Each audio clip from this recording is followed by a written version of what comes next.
Welcome back, everybody. So glad you could be with me here today. Walter here at the workbench. So, what is camber? Well, camber has to do with the crowning of your plane blade. It's best explained right here on the scrub plane, the number 40 scrub plane. You see the arch of that blade? That is severe camber. Okay? This is a scrub plane. Now, you can set up your jack plane or even your smoother to have more or less camber to suit the task at hand. Now, how much camber you put on your blade is up to you and what you're using your plane for. Now, for instance, if you're doing jointing,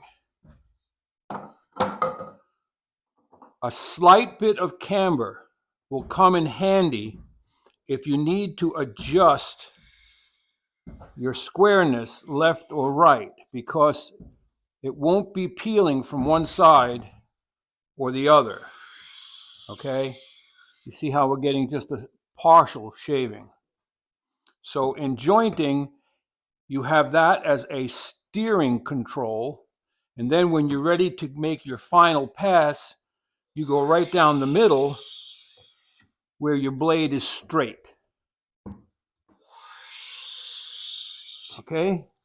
And then you have your final joint. But where camber really excels is in the smoothing of a surface. Okay?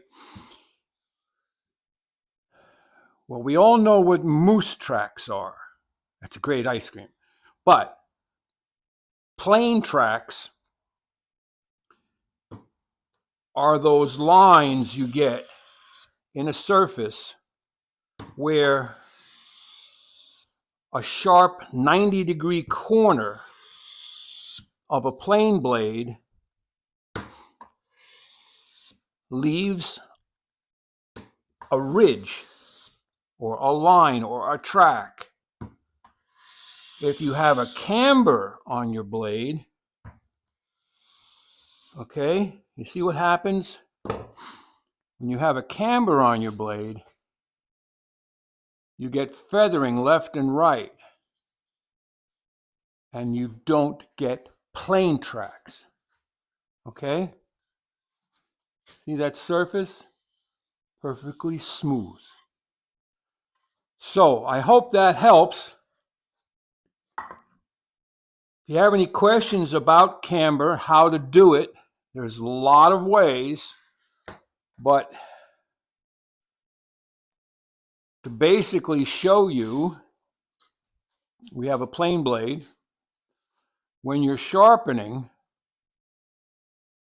you're on your stone or your sandpaper or on a machine or whatever. If you have a guide or if you're doing it freehand, doesn't matter, and you're going, let's say, perfectly square across and you're going back and forth, okay, you will make a straight edge. But if you put pressure only on one side, okay, for a few seconds, then you go to the other side for a few seconds, you wear off a minute bit, just a minute bit on either side, creating a slight camber to the outside, but you can maintain a straight edge in the middle. Got it? So that's what you get when you want to do camber. I'll show you again on this side.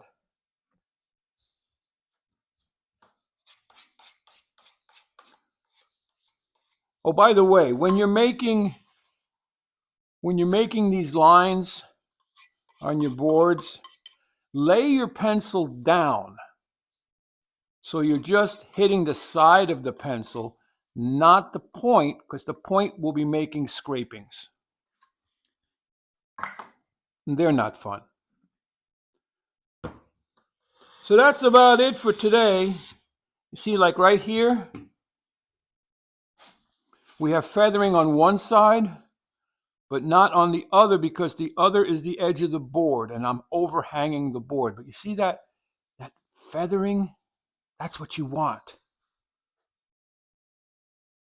Then you move over. You go, now you have feathering on both sides. You move over, feathering, over, out, over the outer edge, no feathering on one side, and then back in. And that board is polished.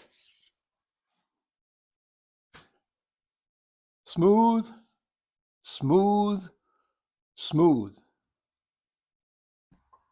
By the way, you put that mark on the end so you know which end to plane from.